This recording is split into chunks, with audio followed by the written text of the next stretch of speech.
Hoje, nós vamos adentrar aqui ao capítulo 1, mas antes, eu gostaria de ler o finalzinho aqui,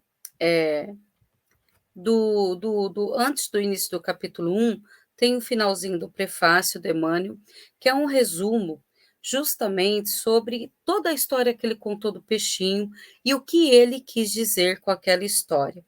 Então, eu vou colocar aqui para vocês, a gente vai lendo, vai relembrando a história e vai vendo qual que é a moral da história e como ela se aplica aqui na nossa vida, tá? Então, Emmanuel ele diz assim, ó, o esforço de André Luiz, espírito, buscando acender luz nas trevas, veja bem, com esse livro, André Luiz está buscando acender luz nas trevas. É semelhante à missão do peixinho vermelho.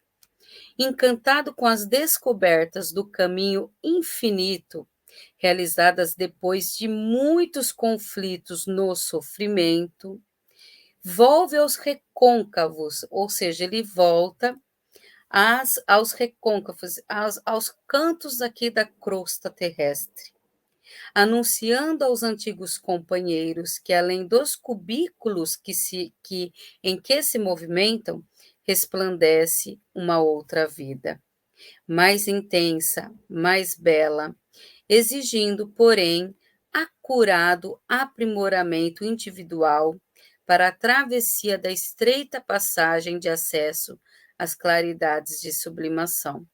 Então, esse conto aqui do peixinho vermelho vai aqui trazer para a gente uma proximidade aqui da nossa volta para o mundo terrestre, da nossa volta ao mundo dos renascimentos, ou seja, vai nos colocar aqui na visão do propósito da reencarnação, né?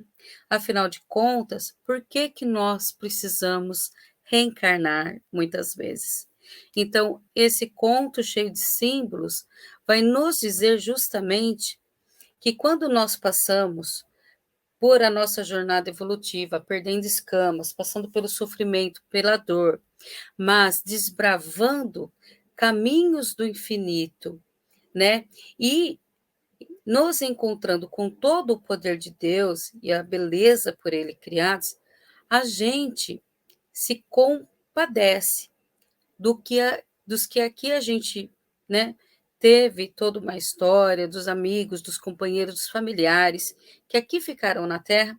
Então a gente se compadece de ver essas criaturas que a gente um dia amou num estado de necessidade para a própria evolução e faz o caminho de volta, ou seja, ele sai justamente lá da onde ele está, né? Fora aqui das portas de expiação e de prova, e volta justamente para poder tentar aqui trazer algum consolo para os que ainda estão passando por essa jornada, tá? E ele fala assim, ele fala, informa, prepara, esclarece. Há, contudo, muitos peixes humanos que sorriem e passam entre a mordacidade, ou seja, a dureza de coração, e a indiferença, procurando locas passageiras ou pleitando larvas temporárias. Esperam um paraíso gratuito, com milagrosos deslumbramentos depois da morte do corpo.